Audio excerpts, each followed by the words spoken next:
अश्व चिकित्सा। शालिहोत्र कहते हैं, सुश्रुत, अब मैं अश्वों के लक्षण एवं चिकित्सा का वर्णन करता हूँ।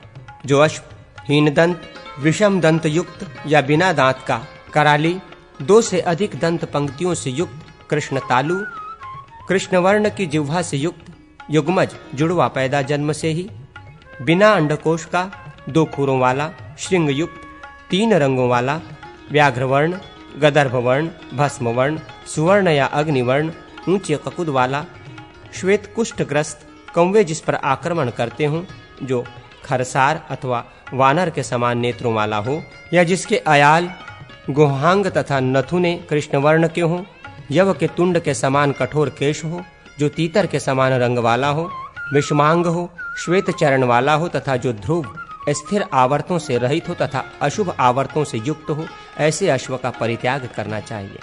नाक तथा नाक के पास ऊपर 2-2 मस्तक एवं वक्षा स्थल में 2-2 तथा प्रयाण, पीठ और पिछले भाग, ललाट और कंठ देश में भी 2-2, इस प्रकार अश्वों के 10 आवर्त भंवरी चिन्ह शुभ माने गए हैं। ओष्ठ प्रांत में, ललाट में, कान के मूल में, निगालक गर्दन में, अगले पैरों के ऊपर मूल में तथा गले में स्थित आवर्त श्रेष्ठ कहे जाते हैं। शेष अंगों के आवर्त अशुभ होते हैं। शुक, इंद्रगोप, विरव, वधूटी एवं चंद्रमा के समान कांति से युक्त, काकवर्ण, सुवर्णवर्ण तथा चिकने घोड़े सदैव प्रशस्त माने जाते हैं। जिन राजाओं के पास लंबी ग्रीवा वाले, भीतर की ओर धंसी आंख वाले, छोटे कान वाले किंतु देखने में मनोहर घोड़े हों, वहां विजय की अभिलाषा छोड़ दे। घोड़े हाथी यदि पाले जाएं तो शुभप्रद होते हैं, परंतु यदि उचित न पालन हो तो दुखप्रद होते हैं। घोड़े लक्ष्मी के पुत्र, गंधर्व रूप में पृथ्वी के उत्तम रत्न हैं। अश्वमेघ में पवित्र होने के कारण ही अश्व का उपयोग किया जाता है। मधु के साथ अडूसा, नीम की छाल, बड़ी कटेरी और गिलोय, इनकी पिंडी तथा सिर का स्वेद, ये नासिका मल को नाश करने वाले हैं। हींग, पीकरमूल, सोंठ, अम्लवेत, पीपल तथा सैंधल वर्ण, ये गर्म जल के साथ देने पर शूल का नाश करते हैं। सोंठ, अतिस, मोथा, अनंत मूल या दूब और बेल, इनका क्वाथ घोड़े को पिलाया जाए तो वो उसके सभी प्रकार के अतिसार को नष्ट करता है। प्रियंगु, कालीसर तथा पर्याप्त शर्करा से युक्त बकरी का गर्म किया हुआ दूध पी लेने पर घोड़े की थकावट दूर हो जाती है। अश्व को द्रोणी में तैल बस्ती देनी चाहिए अथवा कोष्ठ में उत्पन्न शिराओं का वेधन करना चाहिए, इससे उसको सुख प्राप्त होता है। अनार की छाल, त्रिफला, त्रिकटु तथा गुड़, इनको सम मात्रा में ग्रहण करके इनका पिंड बनाकर घोड़े को दें। ये अश्वों की कृष्णता को दूर करने वाला है। घोड़ा प्रियंगु, लोध तथा मधु के साथ अडूसे के रस या पंचकोलादि पीपल, पीपला मूल, चव्य, चीता तथा सोंठ युक्त दुग्ध का पान करे तो वो कास रोग से मुक्त हो जाता है। प्रस्कंध, छलांग आदि दौड़ से हुए सभी प्रकार के कष्ट में पहले शोधन श्रेयकर होता है। तदनंतर अभंग, उद्वर्तन, स्नेहन, नस्य और वर्तिका का प्रयोग श्रेष्ठ माना जाता है। ज्वरयुक्त अश्वों की दुग्ध से ही चिकित्सा करें। लोधमूल, करंजमूल, बिजौरा, नींबू, चित्रक, सोंठ, कूट, वच एवं रासना, इनका लेप शोथ, सूजन का नाश करने वाला है। घोड़े को निराहार रखकर मजीठ, मूलहटी, मुनक्का, बड़ी कटेरी, छोटी कटेरी, लाल चंदन, खीरे के मूल और बीज, सिंहाड़े के बीज और कसेरू, इनसे युक्त बकरी का दूध पकाकर अत्यंत शीतल करके शक्कर के साथ पिलाने से वो घोड़ा रक्त प्रमेह से छुटकारा पाता है। मन्या, टुड्डी तथा ग्रीवा के शिराओं के शोथ तथा गलग्रह रोग में उन स्थानों पर कटु तेल का अभ्यंग प्रशस्त है। गलग्रह रोग तथा शोथ प्रायः गलदेश में ही होते हैं। चिरचिरा, चित्रक, सैंधव तथा सुगंध घास का रस, पीपल और हिंग के साथ इसका नस्य देने से अश्व कभी विषाद युक्त नहीं होता। हल्दी, दारू हल्दी, मालकांगनी, पाठा, पीपल, कूट, बच तथा मधु, इनका गुड़ एवं गोमूत्र के साथ जिह्वा पर लेप जिह्वा स्तंभ में हितकर है।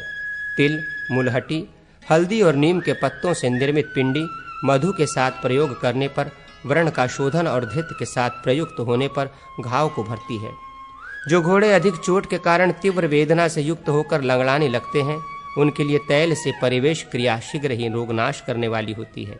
वात, पित्त, कफ दोषों के द्वारा अथवा क्रोध के कारण चोट पा जाने से पके फूटे स्थानों के व्रण के लिए ये क्रम है। पीपल, गूलर, पाकर, मूलहटी, बट और बेल, इनका अत्यधिक जल में सिद्ध क्वाथ थोड़ा गर्म हो तो ये व्रण का शोधन करने वाला है। सौंफ, सोंठ, रासना, मजीठ, कूट, सैंधव, देवदारू, वच, हल्दी, दारू हल्दी, रक्तचंदन, इनका स्नेह क्वाथ करके गिलोय के जल के साथ या दूध के साथ उद्दर्तन बस्ती अथवा नस्य रूप में प्रयोग सभी लिंगित दोषों में करना चाहिए। नेत्र रोग युक्त अश्व के नेत्रांत में जोंक द्वारा अभिस्त्रावण कराना चाहिए। खैर, गूलर और पीपल की छाल के क्वाथ से नेत्रों का शोधन होता है। युक्तावलंबी अश्व के लिए आंवला, जवासा, पाठा, प्रियंगु, कुमकुम और गिलोय, इनका संभाग ग्रहण करके निर्मित किया हुआ कल्क हितकर है। कर्ण संबंधी दोष में एवं उपद्रव में, शील अनियमित वृत्ति में, शुष्क शेप में, लिंग सूखने की दशा में तथा शीघ्र हानि करने वाले दोष में तत्काल वेधन करना चाहिए। गाय का गोबर, मजीठ, कूट, हल्दी, तिल और सरसों, इनको गोमूत्र में पीसकर मर्दन करने से खुजली का नाश होता है। शाल की छाल का क्वाथ शीतल हो जाने पर मधु और शर्करा सहित नासिका में डालने से एवं उसी प्रकार पिलाने से घोड़े का रक्त पित्त नष्ट होता है। घोड़े को सातवें दिन नमक देना चाहिए। अश्वों के अधिक भोजन हो जाने पर वारुणी, मदिरा, शरद ऋतु में जीवयनी गण के द्रव्य, जीवक, ऋषभक, मेदा, महामेदा, काकोली, शिर काकोली, मुदकपर्णी, वनमूंग, माशपर्णी, वनुरद, जीवंती तथा मूलहटी, मधु, दाक, शक्कर, पिपली और पद्माक सहित प्रतिपान में देना चाहिए। हेमंत ऋतु में अश्वों को बायवेडिंग, पीपल, धनिया, सौंफ, लोध, सैंधवलवर्ण और चित्रक से समन्वित प्रतिपान देना चाहिए। वसंत ऋतु में लोध, प्रियंग, मोथा, पीपल, सूंठ और मधु से युक्त प्रतिपान कफनाशक माना गया है। ग्रीष्म ऋतु में प्रतिपान के लिए प्रियंगु, पीपल, लोध, मुलहटी, सूंठ और गुड़ के सहित मदिरा दें। वर्षा ऋतु में अश्वों के लिए प्रतिपान तैल, लोध, लवण, पीपल और सूंठ से समन्वित होना चाहिए। ग्रीष्म ऋतु में बढ़े हुए पित्त के प्रकोप से पीड़ित शरत काल में रक्त धनत्व से युक्त अश्व को एक प्रावट, वर्षा के प्रारंभ में जिन घोड़ों का गोबर फूट गया है उन्हें धृत पिलाना चाहिए। कफ एवं वात की अधिकता होने पर अश्वों को तैलपान कराना चाहिए। जिनके शरीर में स्नेह तत्व के प्राबल्य से कोई कष्ट उत्पन्न हो उनका रोक्षण कराना चाहिए। मट्ठा के साथ भोजन तथा 3 दिन तक यवागु पिलाने से अश्वों का रोक्षण होता है। अश्वों के बस्ती कर्म के लिए शरद ग्रीष्म में धृत, हेमंत वसंत में तेल तथा वर्षा एवं शिशिर ऋतुओं में धृत तैल दोनों का प्रयोग करना चाहिए। जिन घोड़ों को स्नेह, तैल, धृतादि पान कराया गया है उनके लिए गुरु, भारी या अभिसंधि, कफकारक भोजन, भात आदि व्यायाम, स्नान, धूप तथा वायु रहित स्थान वर्जित है। वर्षा ऋतु में घोड़े को दिन में 1 बार स्नान और पान कराएं, किंतु घोर दुर्दिन के समय केवल पान ही प्रशस्त है। समशीतोष्ण ऋतु में 2 बार और 1 बार स्नान विहित है। ग्रीष्म ऋतु में 3 बार स्नान और प्रतिपान उचित होता है। पूर्ण जल में बहुत देर तक स्नान कराना चाहिए। घोड़े को प्रतिदिन 4 आढ़क भूसा से रहित जौ खिलावें। उसको चना, धान, मूंग या मटर भी खाने को दें। अश्व को 1 दिन रात में 5 सेर दूब खिलावें। सूखी दूब होने पर 8 सेर अथवा भूसा हो तो 4 सेर देना चाहिए। दुर्वा पित्त का, जौ कास का, भूसी कफाधिक्य का, अर्जुन श्वास का एवं मानकंद बलशय का नाश करता है। दुर्वा भोजी अश्व को कफज, वातज, पित्तज और सन्निपातज रोग पीड़ित नहीं कर सकते। दुष्ट घोड़ों के आगे पीछे दोनों ओर 2 रजुबंधन करने चाहिए। गर्दन में भी बंधन करना चाहिए। घोड़े आस्तरण युक्त और धूपित स्थान में बसाने चाहिए जहाँ की उपाय पूर्वक घासें रखी हों। वो अश्वशाला प्रदीप से आलोकित तथा सुरक्षित होनी चाहिए। घुड़साल में मयूर, अज, वानर और मृगों को रखना चाहिए। अश्व शांति। शालिहोत्र कहते हैं, सुश्रुत, अब मैं घोड़ों के रोगों का मर्दन करने वाली अश्व शांति का वर्णन करूंगा, जो नित्य, नैमित्तिक और काम्य के भेद से 3 प्रकार की मानी गई है। इसे सुनो। किसी शुभ दिन को श्रीधर, विष्णु, श्री लक्ष्मी तथा उच्चैश्रवा के पुत्र हैराज की पूजा करके सविता देवता संबंधी मंत्रों का घी का हवन करें। तदनंतर ब्राह्मणों को दक्षिणा दें। इससे अश्वों की वृद्धि होती है। शुभ दिन से आरंभ करके इस कर्म को प्रतिदिन चालू रखा जाए तो ये नित्य अश्व शांति है। अश्व समृद्धि की कामना से आश्विन के शुक्ल पक्ष की पूर्णिमा को नगर के बाह्य देश में शांति कर्म करें। उसमें विशेषतया अश्विनी कुमारों तथा वरुण देवता का पूजन करें। तत्पश्चात श्री देवी को वेदी पर पद्मासन के ऊपर अंकित करके उन्हें चारों ओर से वृक्ष की शाखाओं द्वारा आवृत कर दे। उनकी सभी दिशाओं में समस्त रसों से परिपूर्ण कलशों को वस्त्र सहित स्थापित करें। इसके बाद श्री देवी का पूजन करके उनकी प्रसन्नता के लिए जौ और घी का हवन करें। फिर अश्विनी कुमारों और अश्वों की अर्चना करें तथा ब्राह्मणों को दक्षिणा दें। वो काम में शांति हुई। अब नैमित्तिक शांति का वर्णन सुनो। मकर आदि की संक्रांतियों में अश्वों का पूजन करें। साथ ही कमल पुष्पों द्वारा विष्णु, लक्ष्मी, ब्रह्मा, शंकर, चंद्रमा, सूर्य, अश्विनी कुमार, रेवंत तथा उच्च श्रवा की अर्चना करें। इसके सिवा कमल के 10 दलों पर 10 दिक्पालों की भी पूजा करें। प्रत्येक अर्चनीय देवता के निमित्त वेदी पर जलपूर्ण कलश स्थापित करें और उन कलशों में अधिष्ठित देवों की पूजा करें। इस देवताओं के उत्तर भाग में इन सब के निमित्त तिल, अक्षत, घी और पीली सरसों की आहुतियां दें। एक एक देवता के निमित्त 100 आहुतियां देनी चाहिए। अश्व संबंधी रोगों के निवारण के लिए उपवास पूर्वक ये शांति कर्म करना उचित है। गज शांति। शालिहोत्र कहते हैं, मैं गज रोगों का प्रशमन करने वाली गज शांति के विषय में कहूंगा। किसी भी शुक्ला पंचमी को विष्णु, लक्ष्मी तथा नागराज ऐरावत की पूजा करें। फिर ब्रह्मा, शिव, विष्णु, इंद्र, कुबेर, यमराज, चंद्रमा, सूर्य, वरुण, वायु, अग्नि, पृथ्वी, आकाश, शेषनाग, पर्वत, विरूपाक्ष, महापद्म, भद्र, सुमनस और देव जातीय 8 हाथियों का पूजन करें। उन 8 नागों के नाम ये हैं: कुमुद, ऐरावत, पद्म, पुष्पदंत, वामन, सुप्रतिक, अंजन और नील।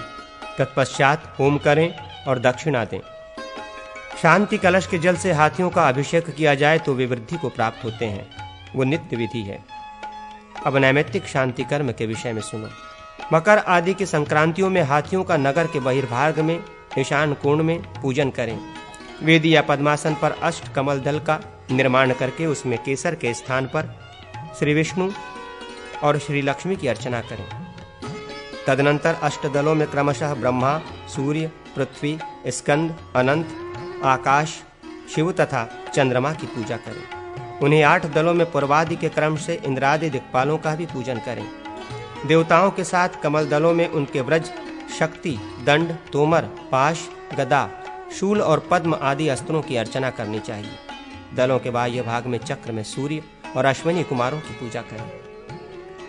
अष्टौ वसुओं एवं साध्य देवों का दक्षिण भाग में तथा भार्गवांगिरस देवताओं का नैऋत्य कोण में यजन करें। वायव्य कोण में मरुद गणों का, दक्षिण भाग में विश्वदेवों का एवं रौद्र मंडल ईशान में रुद्रों का पूजन करना चाहिए। वृत्त रेखा के द्वारा निर्मित अष्टदल कमल के बहिर्भाग में सरस्वती, सूत्रकार और देवर्षियों की अर्चना करें। पूर्व भाग में नदी, पर्वतों एवं ईशान आदि कोणों में महाभूतों की पूजा करें। तदनंतर पद्म, चक्र, गदा तथा शंख से सुशोभित चतुष्कोण एवं चतुर्द्वार युक्त भूपूर्व मंडल का निर्माण करके आग्नेय आदि कोणों में कलशों की भी स्थापना करें तथा चारों ओर पताकाओं और तोरणों का निवेश करें। सभी द्वारों पर ऐरावत आदि नागराजों का पूजन करें। पूर्वादि दिशाओं में समस्त देवताओं के लिए पृथक पृथक सर्वाशुद्धि युक्त पात्र रखें। हाथियों का पूजन करके उनकी परिक्रमा करें। सभी देवताओं के उपदेश से पृथक पृथक 100 आहुतियां प्रदान करें। तदनंतर नागराज, अग्नि और देवताओं को साथ लेकर बाजे बजाते हुए अपने घरों को लौटना चाहिए। ब्राह्मणों एवं गज चिकित्सक आदि को दक्षिणा देनी चाहिए। तत्पश्चात कालज्ञ विद्वान गजराज पर आरूढ़ होकर उसके कान में निम्नांकित मंत्र कहे। उस नागराज की मृत्यु को प्राप्त होने पर शांति करके दूसरे हाथी के कान में मंत्र का जप करे। महाराज ने तुमको श्री गज के पद पर नियुक्त किया है। अब से तुम इस राजा के लिए गजाग्रणी, गजों के अगुवा हो। ये नरेश आज से गंध, माल्य एवं उत्तम अक्षतों द्वारा तुम्हारा पूजन करेंगे। उनकी आज्ञा से प्रजाजन भी सदा तुम्हारा अर्चन करेंगे। तुमको युद्ध भूमि, मार्ग एवं ग्रह में महाराज की सदा रक्षा करनी चाहिए। नागराज, तिर्यक भाव, टेढ़ापन को छोड़कर अपने दिव्य भाव का स्मरण करो। पूर्व काल में देवासुर संग्राम में देवताओं ने ऐरावत पुत्र श्रीमान अरिष्ट नाग को श्री गज का पद प्रदान किया था। श्री गज का वो संपूर्ण तेज तुम्हारे शरीर में प्रतिष्ठित है। नागेंद्र, तुम्हारा कल्याण हो, तुम्हारा अंतर्निहित दिव्य भाव संपन्न तेज उद्बुद्ध हो उठे। तुम रणांगण में राजा की रक्षा करो। राजा पूर्वोक्त अभिषक्त गजराज पर शुभ मुहूर्त में आरोहण करे। शस्त्रधारी श्रेष्ठ वीर उसका अनुगमन करें। राजा हस्तिशाला में भूमि पर अंकित कमल के बहिर्भाग में दिक्पालों का पूजन करे। केसर के स्थान पर महाबली नागराज, भूदेवी और सरस्वती का यजन करे। मध्य भाग में गंध, पुष्प और चंदन से डिग्गिम की पूजा एवं हवन करके ब्राह्मणों को रसपूर्ण कलश प्रदान करे। पुनः गजाध्यक्ष, गजरक्षक और ज्योतिषी का सत्कार करे। तदनंतर डिडिम गजाध्यक्ष को प्रदान करे, वो भी इसको बजावे। गजाध्यक्ष नागराज के जघन प्रदेश पर आरूढ़ होकर शुभ एवं गंभीर स्वर में डिंडिम वादन करे।